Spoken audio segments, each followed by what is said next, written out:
Anyone familiar with Italian opera or the plays of Shakespeare knows the terrible price paid for grudges, vendetta, and revenge.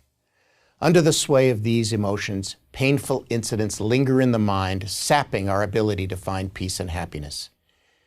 The 18th century English poet Alexander Pope gave us the antidote. To err is human, to forgive divine. But finding a way to forgive without giving up our principles is often no easy task. In this course, I'm going to address what forgiveness is and how to implement it. I'll be speaking here about forgiveness where it is most often needed, in the context of your everyday personal life with family members, friends, co-workers, and business associates. One of our challenges in understanding this process is that the word forgiveness is inadequate to explain a very complex concept.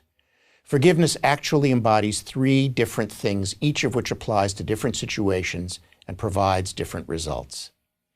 The three types of forgiveness are exoneration, forbearance, and release. Let's take each in turn. Exoneration is the closest to what we usually think of when we say forgiveness. Exoneration is wiping the slate entirely clean and restoring a relationship to the full state of innocence it had before the harmful actions took place.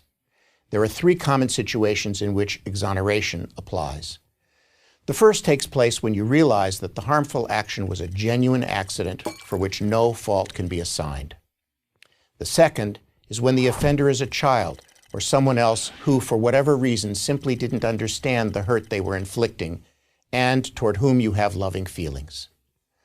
The third situation occurs when the person who hurt you is truly sorry, takes full responsibility without excuses for what they did, asks forgiveness, and gives you confidence that they will not knowingly repeat their bad action in the future. In all such situations, it is essential to accept their apology and offer them the complete forgiveness of exoneration. You'll feel better, and so will the person who hurt you. In fact, not to offer forgiveness in these circumstances would be harmful to your own well-being. It might even suggest that there is something more wrong with you than with the person who caused you pain. The second type of forgiveness I call forbearance, and here things get a little more complicated. Forbearance applies when the offender makes a partial apology or mingles their expression of sorrow with blame that you somehow caused them to behave badly. An apology is offered, but it is not what you had hoped for and may not even be fully authentic. While you should always reflect on whether there was a provocation on your part, even when you bear no responsibility, you should exercise forbearance if the relationship matters to you. Cease dwelling on the particular offense, do away with grudges and fantasies of revenge, but retain a degree of watchfulness. This is similar to forgive but not forget, or trust but verify. By using forbearance, you are able to maintain ties to people who, while far from perfect, are still important to you.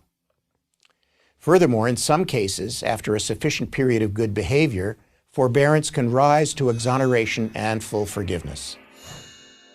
But what do you do when the person who hurt you doesn't even acknowledge that they've done anything wrong, or gives an obviously insincere apology making no reparations whatsoever? These are the cases of forgiveness that are the most challenging.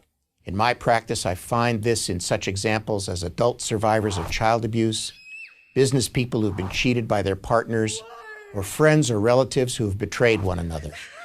Still, even here there is a solution. I call it release, the third type of forgiveness. Release does not exonerate the offender, nor does it require forbearance. It doesn't even demand that you continue the relationship. But it does ask that instead of continuing to define your life in terms of the hurt done, you release your bad feelings and your preoccupation with the negative things that happened to you. Release does something that is critically important. It allows you to let go of the burden, the silent tax that is weighing you down and eating away at your chance for happiness. If you do not release the pain and anger and move past dwelling on old hurts and betrayals, you will be allowing the ones who hurt you to live rent-free in your mind, reliving forever the persecution that the original incident started. Whether you get there through your own efforts, through psychotherapy, through religion, or some other method, release liberates you from the tyranny of living in the traumatic past, even when the other forms of forgiveness, exoneration and forbearance, are not possible.